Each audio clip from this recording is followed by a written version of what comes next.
There is a moment in the oldest story ever told where everything should have ended. A man stands before God, his hands still stained with his brother's blood, the ground beneath him crying out like a witness that refuses to be silenced. The sentence is delivered, the punishment is announced. And then, God does something that no one ever talks about. Something so strange, so unsettling, so theologically explosive that most people read right past it without stopping to ask the question that should have stopped them cold. We are talking about Cain, the first murderer, the first exile, and the man who, according to the very same Bible that condemned him, somehow went on to build an entire city. If you have heard this story before, you have almost certainly heard it wrong, or at least you have heard it incomplete, because what happened to Cain after he was banished is not a footnote. It is a mystery hiding in plain sight, buried inside one of the most read texts in human history, waiting for someone to finally ask the right questions. Let us go back to the beginning. In Genesis 4 verses 1 through 8, we witness the first act of violence in recorded sacred history. Cain, the firstborn son of Adam and Eve, offers a sacrifice to God. His brother Abel offers one too. God looks with favor on Abel's offering. He does not look with favor on Cain's. The text does not explain why, and that silence itself is a subject for another day. What matters here is what happens next. Cain's face falls. Fury builds inside him like a storm with nowhere to go. And in the field, away from every witness, he rises against his brother Abel and kills him. The earth drinks the blood, and heaven notices. God's response in Genesis 4 verses 9 through 12 is swift and devastating, and he confronts Cain with a question. Where is your brother Abel? And Cain answers with the most infamous deflection in Scripture. I do not know. Am I my brother's keeper? God does not argue, he simply pronounces the curse. The ground which had received Abel's blood would no longer yield its strength to Cain. He would be a fugitive and a wanderer on the earth, driven from the very soil he had worked his whole life. For a farmer, this was not just punishment. It was the complete destruction of his identity. But here is where the story takes its first deeply strange turn, and where most retellings quietly look away. Cain responds to God's sentence with something that reads less like remorse and more like negotiation. In Genesis 4 verse 13, he says, My punishment is greater than I can bear. He is not confessing. He is not weeping over his brother. He is afraid. Specifically, he tells God in verse 14 that whoever finds him will kill him. And that raises an immediate, electrifying question that the text plants like a splinter in your mind. Who exactly is he afraid of? At this point in the biblical narrative, the only humans mentioned are Adam, Eve, and Cain himself. Abel is dead. So who are these people, these unnamed, unaccounted-for figures lurking at the edges of the world, that Cain fears so deeply? Not God's answer in Genesis 4 verse 15 is the detail that should have haunted every Sunday school lesson ever taught. Rather than dismissing Cain's fear, God takes it seriously. He places a mark on Cain, a sign, a seal, a warning to the world, and declares that anyone who kills Cain will suffer vengeance 7 times over. Stop there. Breathe that in. God, who just cursed this man for the murder of his own brother, now extends him protection. Not execution, not abandonment. A mark of divine preservation on the forehead of history's first killer. This is not what we expect from a God of justice. And it is not supposed to be, because this story was never simply about punishment. It was always about something far deeper, far more unsettling, and far more relevant to the life you are living right now. The mark itself has generated centuries of debate among theologians, rabbis, and scholars. The Hebrew text of Genesis 4 verse 15 uses the word auth, which means a sign or a token.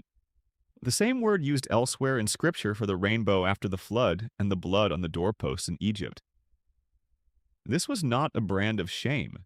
It was a covenant marker, a visible declaration that this man, cursed and wandering, was still under the watchful eye of the divine. Whatever the mark looked like, and the text refuses to tell us, its purpose was unmistakable. Cain was not to be touched. And then, in verse 16, Cain walks away. He leaves the presence of God and settles in a land called Nod, east of Eden. 4 words in the original Hebrew, Yasabanim, 4 words that crack open the entire narrative and reveal something vast and disorienting beneath the surface. Because if Cain was supposed to be a wanderer, a fugitive with no fixed home, then how did he end up settling? How did he find a wife? How did he father a son? And how did a solitary, cursed exile manage to build a city? These are not small questions. They are the questions that this story has been silently daring you to ask for thousands of years. And we are only just getting started. 4 words. That is all the Bible gives us. He settled in Nod. And with those 4 words, the entire framework of the early Genesis narrative begins to tremble.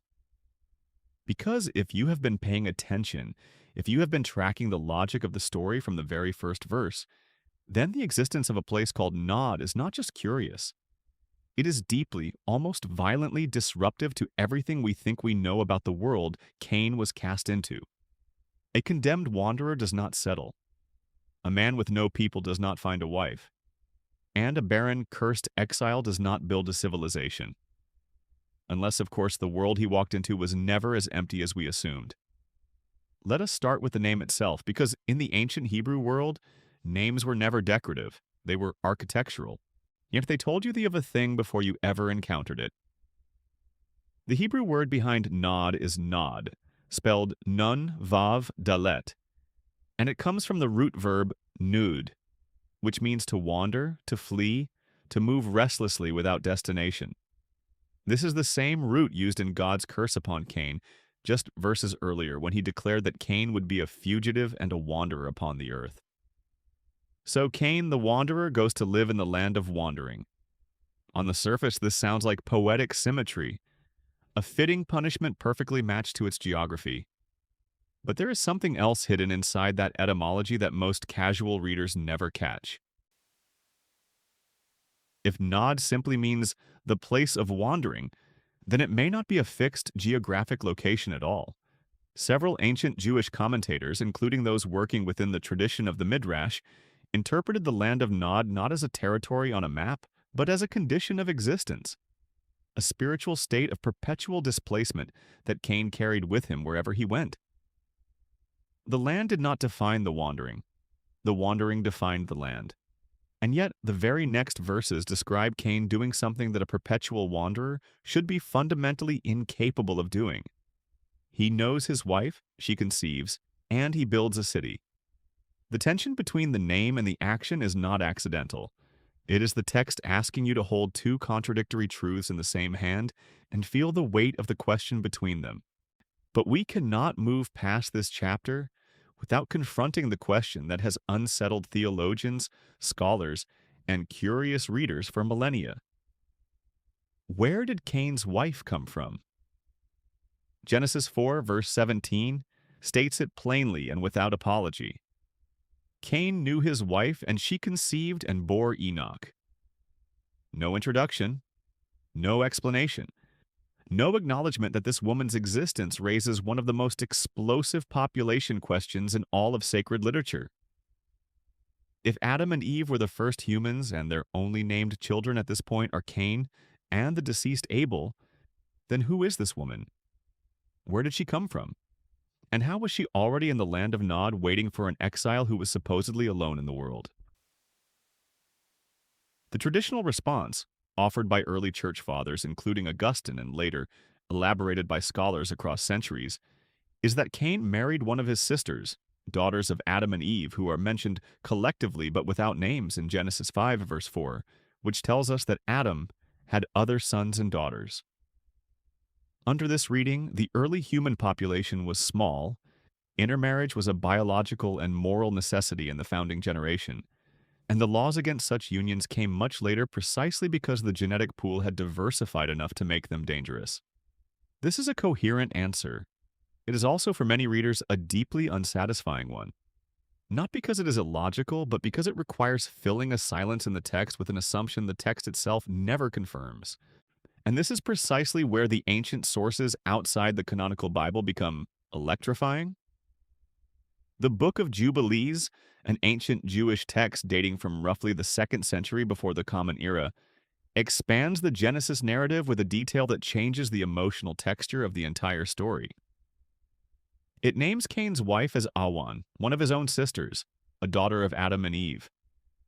It also records that Adam and Eve grieved for Abel for 4 weeks of years, a unit of time in Jubilee's unique calendar, before life slowly, painfully resumed. The historian Flavius Josephus, writing in the 1st century of the Common Era in his monumental work, Antiquities of the Jews, adds another layer.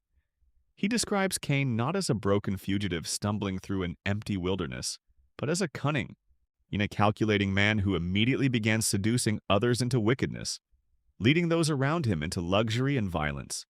For Josephus, Cain did not wander into an empty world. He corrupted a populated one. That word, populated, is the detonator buried underneath this entire chapter.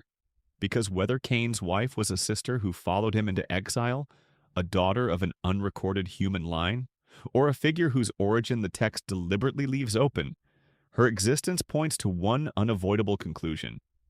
The world east of Eden was not empty.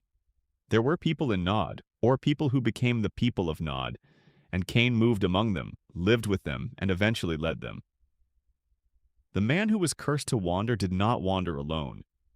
He wandered into a world that was already breathing, already moving, already waiting for someone bold enough, or broken enough, to organize it into something permanent. And that is exactly what he did. Because in the very next breath, after finding a wife and conceiving a son, Cain does the one thing that should have been impossible for a condemned wanderer. He stops. He plants his feet in the restless land, and he begins to build.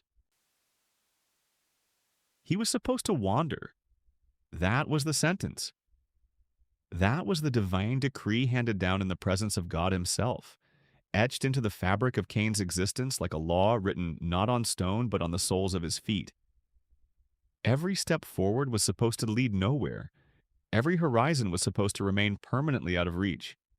And yet, in Genesis 4, verse 17, we read one of the most quietly staggering sentences in all of ancient literature. Cain built a city, not a camp, not a shelter, not a temporary refuge scratched into the side of a hill by a broken man with nowhere to go. A city. The Hebrew word used here is ir, a term that, in the biblical world, denotes a permanent walled settlement, a place of gathering, a center of organized human life. The wanderer built a world. The city was named Enoch after Cain's son. And the name Enoch, Shanach in Hebrew, means dedicated or initiated or consecrated to a purpose. There is enormous irony folded into that meaning. The man who was expelled from the presence of God, who was told the ground would never again respond to his labor, names his city after a word that means consecration. As if Cain, in the act of building, was making a declaration. This place is mine. This ground is claimed. This existence, cursed as it is, and belongs to me. It was an act of defiance dressed in the language of devotion, and it would set the tone for everything his bloodline produced in the generations that followed. Because what follows in Genesis 4, verses 18 through 22, is one of the most overlooked genealogies in all of Scripture, and one of the most revealing. Cain's line produces, within just a few generations, the founding figures of several pillars of human civilization. Jabal, the son of Lamech, is identified as the father of those who dwell in tents and raise livestock, the origin of pastoral nomadic culture. His brother Jubal is named as the father of all who play the harp and the flute, the origin of music, of art, of the organized sound that humans use to reach towards something beyond themselves. And their half-brother Tubal-Cain is described as the forger of every cutting instrument made of bronze and iron, the origin of metallurgy, of weapons. Think of the technology that would shape every war and every empire in human history. 3 brothers, 3 civilizations, all rooted in the bloodline of the first murderer. Stop and sit with that for a moment. The Bible does not attribute the birth of music to the line of Seth, Adam's third son, the one chosen to carry the godly lineage forward. It attributes it to Cain's descendants. The origin of agriculture, of craftsmanship, of the forge, these are not gifts that emerge from the righteous branch of the human family. They emerge from the cursed one. This is not an accident of narrative. It is a theological statement so bold that most readers instinctively skim past it to avoid confronting what it implies. That the same broken, violent, restless energy that drove Cain to kill his brother also drove his children to create the structures that make human society possible. Creativity and destruction sharing the same bloodstream. Civilization and murder born from the same womb. The names in this genealogy repay careful attention, because in the ancient Near Eastern tradition, a name was a compressed biography. Lamech, Cain's descendant in the 5th generation, carries a name whose meaning scholars have debated for centuries. Some connecting it to a root meaning powerful, others to a word suggesting the brought low or the desperate. What is not debated is what Lamech does in Genesis 4 verses 23 and 24. He stands before his 2 wives, Ada and Zillah, and delivers what scholars call the Song of the Sword, the first recorded poem in the Bible that is not praise but threat. He boasts of killing a man for wounding him and a young man for striking him, and then invokes Cain's divine protection to declare that if Cain's vengeance was 7-fold, his own will be 77-fold. You're the city that began with a name meaning consecration, has produced within 5 generations a man who transforms God's covenant of mercy into a personal anthem of unlimited violence. This is the trajectory of Cain's civilization, and it is written with unmistakable clarity in the text.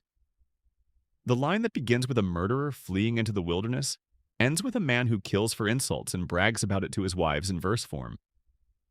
Between those 2 points, the world gained livestock herding, music, and metalwork. It gained beauty and utility and culture, but it never shed the original violence that founded it.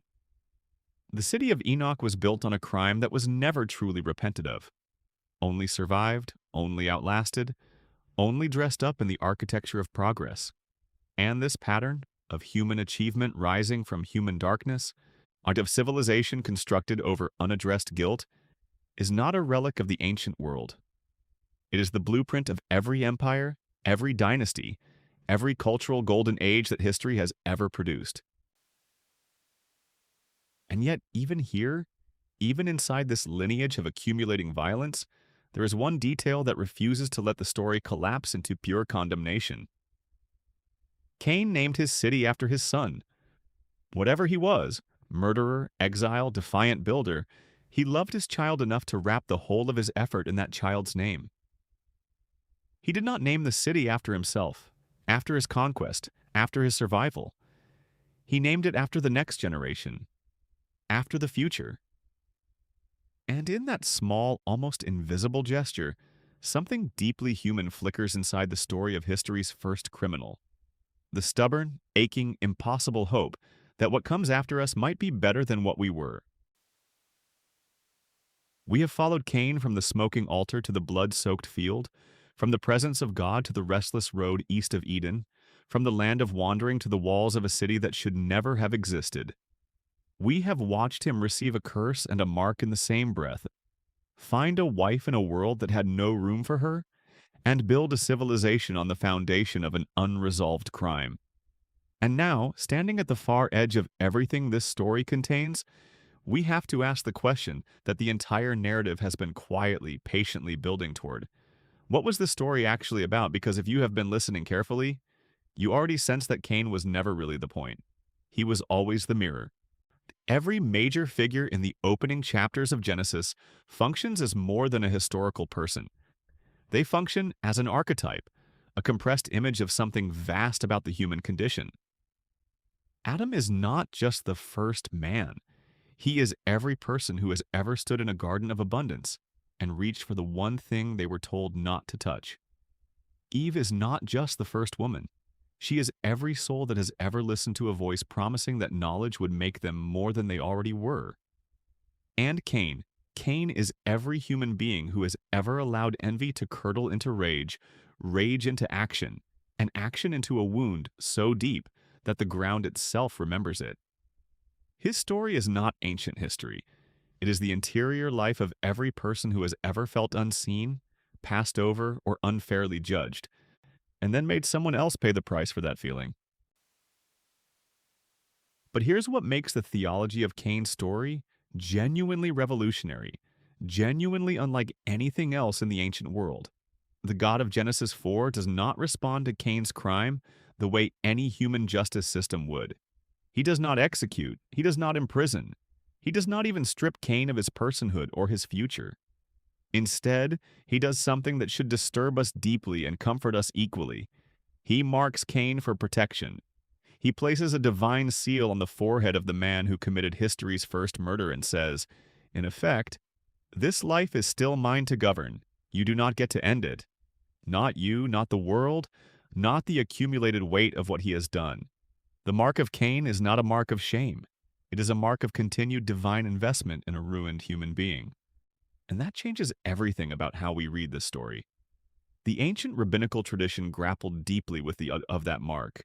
Some sources within the Midrash suggest it was a letter of the divine name written on Cain's forehead. Others propose it was a horn, or a shining light, or a large dog sent to walk beside him as a guardian. Still others argue it was an interior transformation, a change in Cain's bearing or countenance that warned others away without any visible sign. The text of Genesis 4, verse 15 refuses to be specific, and that refusal is itself a kind of wisdom, because the exact of the mark matters far less than its function. Whatever it looked like, it accomplished one thing. It kept Cain alive in a world that had every reason to destroy him. And in keeping him alive, God kept the story moving. Because the story had to keep moving. If Cain dies in the wilderness, his line ends. Enoch is never born. Jubal never invents music. Tubal-Cain never lights the first forge.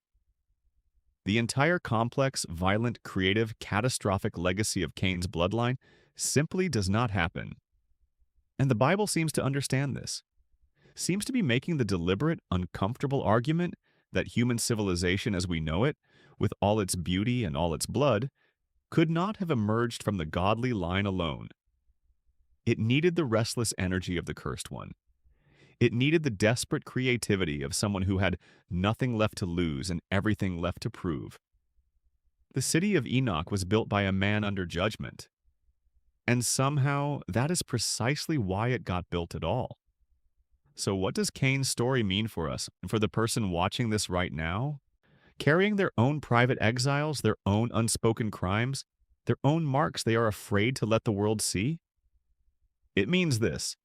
Being cast out is not the same as being cast off. There is a profound and terrifying difference between the two. To be cast out is to lose your place, your community, your sense of belonging to the story you thought you were living. To be cast off is to be removed from the story entirely, erased, abandoned, forgotten by the author. Cain was cast out. He was never cast off. The mark on his forehead was proof that the story was not finished with him, even when he was finished with everything that had given his life its original shape. This is the revelation that has been hiding inside 4 chapters of Genesis since the very first reader held this text in trembling hands. Cain built a city not because he overcame his curse, but because he carried it forward into something new. He did not heal. He did not return. He did not receive the restoration that the righteous part of us wants for every broken story. He wandered into a land whose very name meant wandering, found people waiting there, and built walls around the only future available to him. And in doing so, he left us something more honest than a redemption arc.